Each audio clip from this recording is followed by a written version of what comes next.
주님 평화. 네. 오늘 복음에 예수님께서 하신 말씀 한 가지가 딱 떠오릅니다. 여우도 굴이 있고 새들도 쉴 수 있는 둥지가 있지만 사람의 아들은 머리 둘 기대어 쉴 그럴 장소가 한 군데도 없다. 이런 말씀을 하세요. 참 되게 서글픈 말씀이시잖아요. 분명히 예수님 고향이 있죠. 고향은 나자렛인데 태어나기는 베틀레헴에서 태어나셨고, 근데 분명히 성모님 사시는 집이 예수님 집이시기도 하신데 왜 집이 없을까라는 생각을 해보면 결국 예수님의 고향은 어디겠어요? 아버지 하느님이 계신 하늘나라잖아요.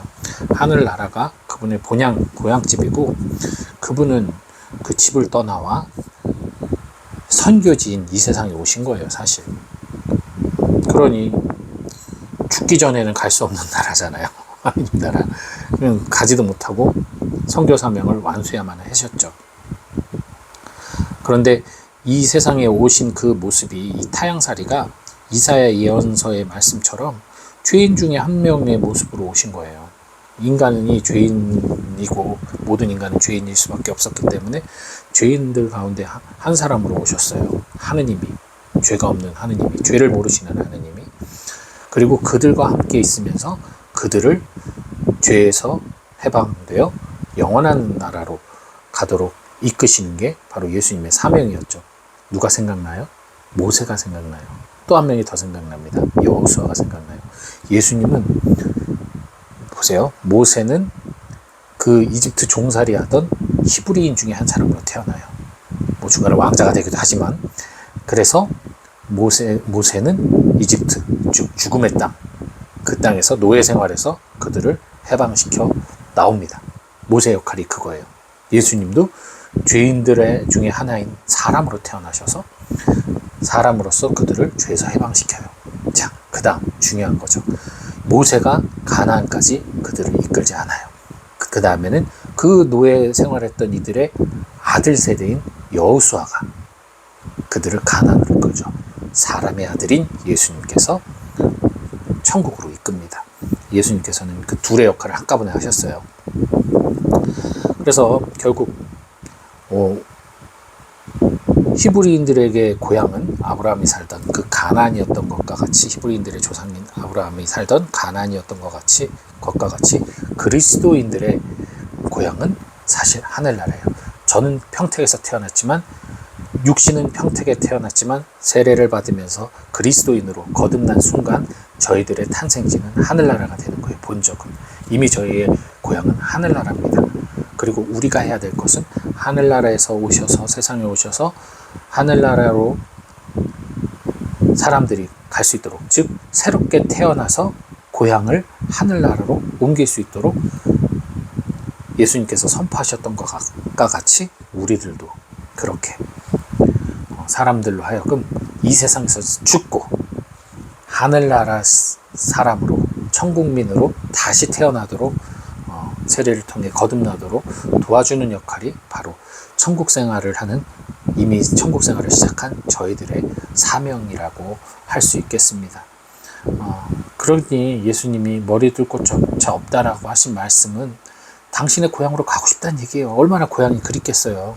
아버지 계신 그 고향이 얼마나, 당신이 누리던 그 하늘나라 천상 영광이 얼마나 그립겠어요. 하지만 예수님은 그럼에도 불구하고 당신의 사명을 완수하시기 위하여 끊임없이 선포하시고 기도하셨죠.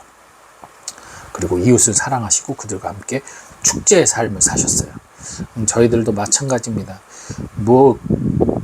스스로 자학을 하고 그냥 하루 종일 기도만 하고 그러란 얘기 아니에요.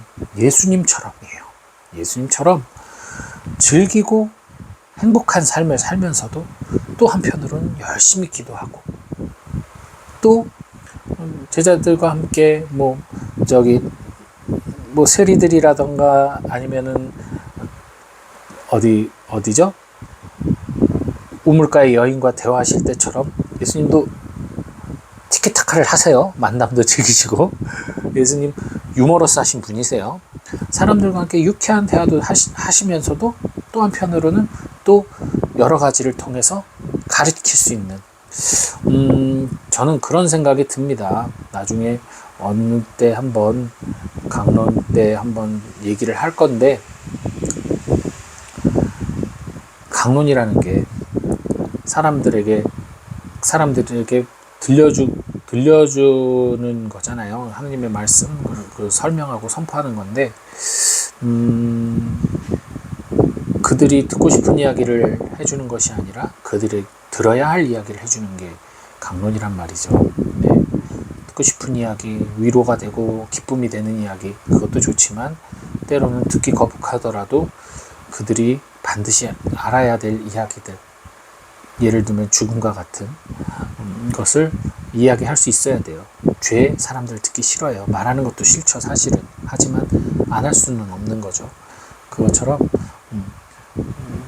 우리들이 하나님 나라를 선포함에 있어서 세상 사람들이 듣기 싫어하고, 하나님 나라를 가기 위해서는 해야 될 것들이 있잖아요. 근데 그게 싫으니까 귀를 닫을 수도 있어요. 하지만 그럼에도 불구하고 우리는 그들이 우리를 설사 그것으로 인해 미워한다 하더라도 대신 그로 인해 하나님께는 칭찬받을 수 있다는 생각으로 하나님 나라를 열심히 선포하시고, 하나님 나라를 가기 위한 우리의 삶, 예수 그리스도를 믿고 그 안에서 복음적 삶을 살아가는 것에 대해서 끊임없이 설명할 수 있는 하늘나라 백성들 되시기 바랍니다.